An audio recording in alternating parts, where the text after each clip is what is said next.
Hola chicos, ¿cómo les va? Bueno, vamos a ver ahora el origen de los números complejos. Ustedes tenían un marco teórico que leer en la guía, les propongo a que la lean para que puedan ver bien de dónde surgen los números complejos, ¿sí? Una de las formas de donde surgen los números complejos es cuando queremos resolver raíces cuadradas de números negativos.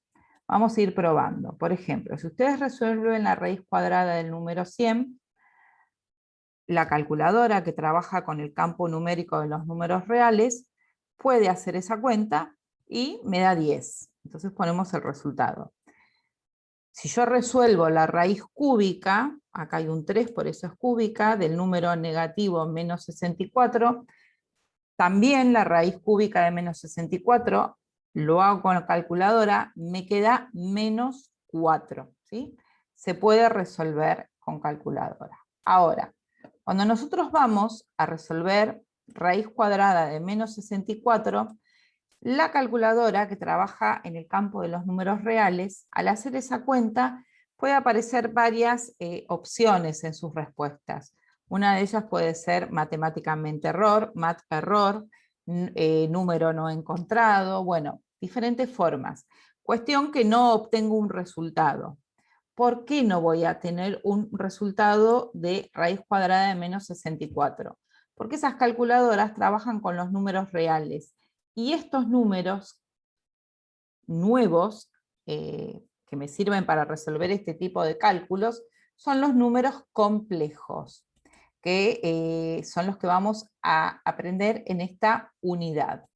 Bueno, allá por 1700 más o menos, 1777 exactamente, el matemático suizo, Leonardo Euler, introdujo un símbolo que llamamos I para dar solución a este tipo de cuentas, ¿sí? Entonces, el símbolo I, por imaginario justamente, se adoptó de manera general para identificar que I al cuadrado me va a dar menos 1, de donde se deduce que la raíz cuadrada de menos 1, de ahora en más, la vamos a llamar I como símbolo de unidad imaginaria. Una vez que aprendemos esto, ya estamos en condiciones de poder resolver la raíz cuadrada de menos 64, por ejemplo. De manera tal que la raíz cuadrada de 64 la vamos a pensar. A ver, vamos a poner acá una. Bueno, la raíz cuadrada de menos 64, dijimos, la vamos a pensar como la raíz cuadrada de 64 por la raíz cuadrada de menos 1, sabiendo que 64 por menos 1 me queda menos 64. Cuando resolvemos raíz cuadrada de 64, me queda 8, y la raíz cuadrada de menos 1, ahora sí estamos en condiciones de resolverlo, sabemos que por definición raíz cuadrada de menos 1 es I. Entonces la raíz de menos 64, la raíz cuadrada de menos 64, me queda 8 por la raíz cuadrada de 64 e I por la raíz cuadrada de menos 1. Su resultado es 8i. Bueno, entonces recuerden que este concepto lo tenemos que tener bien claro.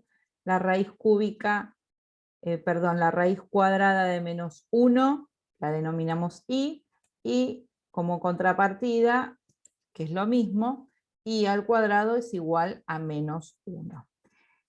Esto da origen al campo de los números complejos, ¿sí? Los números complejos entonces los vamos a poder escribir de diferentes maneras. Una de las formas puede ser una expresión cartesiana cuando tenemos en cuenta las coordenadas del punto, que lo vamos a escribir como un par ordenado. También lo podemos escribir a ese mismo par ordenado en forma binómica. La primer coordenada corresponde a la parte real, que es el A, y la segunda coordenada corresponde a la unidad imaginaria, a la parte imaginaria, que es el B. Más adelante vamos a ver en otra guía que también lo podemos escribir en forma trigonométrica y en forma polar al número complejo, teniendo en cuenta la medida del vector, que es la representación gráfica de un número complejo, la longitud del vector y el ángulo que forma ese vector con el eje, la parte real positiva en el plano complejo. Bueno, vamos a ver la representación gráfica. Como les dije, los números complejos son vectores. Los vectores son estas flechitas, ¿sí? Tienen el origen en el origen de coordenadas cartesianas, en este ejemplo, y el extremo está en el punto A fijo. Este punto A fijo, por supuesto, puede variar el número complejo. Puede estar en el primer cuadrante, puede estar en el segundo cuadrante, en el tercero o en el cuarto. Este eje, el X, corresponde a la parte real del número complejo, mientras que el eje vertical corresponde a la unidad imaginaria del número complejo. Entonces, supongamos que yo tengo un número complejo acá. Vamos a ubicar en este punto. Si yo lo tengo en este punto y lo quiero escribir en forma cartesiana, voy a fijarme, ante todo, ¿cuál es lo que le corresponde, qué valor le corresponde en el eje X, en la parte real? Es 6. ¿Qué valor le corresponde en el eje Y? Es 4. Entonces, este punto, en forma cartesiana, ese punto A fijo, en forma cartesiana, corresponde a la coordenada 6 en el eje real, ¿sí? 6 positivo, y en la unidad imaginaria corresponde al 4, que es el valor de Y. Ahora, si lo quiero escribir en forma binómica, vamos a ponerlo en mayúscula, es exactamente lo mismo los valores, solo que ya no van con paréntesis, sino con una suma y resta, y acá sí aparece la unidad imaginaria Y. La primer coordenada a la que correspondía a X, esta que está acá, de este punto, dijimos que era 6, entonces vamos, y 6 positivo, va el 6. La segunda coordenada es la que corresponde ahí, voy a ir derechito y vemos que es un 4, el 4 es positivo, entonces voy a poner más 4, y acá es donde aparece la Y para nombrar a la unidad imaginaria. ¿Sí? Entonces, este número complejo en forma cartesiana es el par ordenado 6, 4, y en forma binómica es 6 más 4 ahí. Supongamos que tenemos ahora otro número complejo, este que está acá. Voy a anotar acá, vamos a anotarlo acá. Y me piden que lo escriba también en forma cartesiana y en forma binómica. Entonces, en forma cartesiana y en forma binómica, en ambos lados tengo que ver las coordenadas. En X corresponde el 11 positivo. En Y corresponde el -1. Entonces vamos a anotar en forma cartesiana como un par ordenado, cuya primer componente es 11 y la segunda componente es -1. Vuelvo a reiterarles, en forma cartesiana no anotamos la Y. Ahora sí, cuando lo anotamos en forma binómica, me fijo que la primer coordenada, la que corresponde al eje real, es 11, positivo, y el que corresponde al eje imaginario, este que está acá, es -1. Entonces acá pongo -1 y. ¿Sí? ¿Por qué? Porque el segundo es el que corresponde a la unidad imaginaria. Cuando tienen así, recuerden que en realidad el 1, vamos a poner un punto y una barra mejor, sería 11 menos, puedo omitir escribir el 1, ¿sí? No, porque es el neutro multiplicativo, no se anota. Entonces puedo anotarlo como 11 menos i. Y ahí tengo escrito el número complejo, este que está acá, que lo puedo llamar Z1, Z2, recuerden que a los números complejos los llamamos zetas, en forma cartesiana y en forma binómica. Esa es la diferencia entre una manera y otra.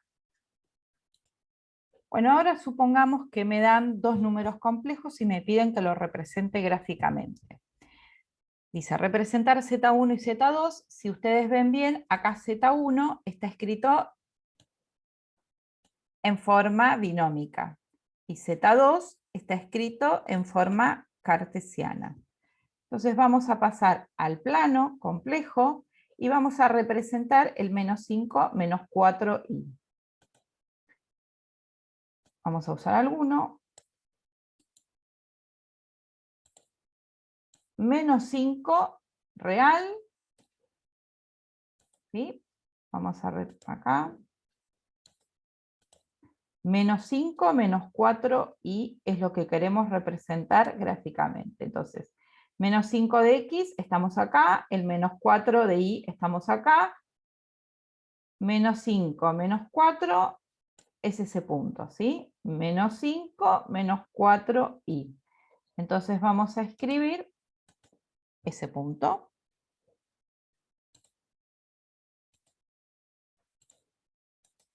Vamos a escribirlo en forma binómica, dijimos que era el que nos pedían que representemos el menos 5 menos 4i. Listo. Eso es este número.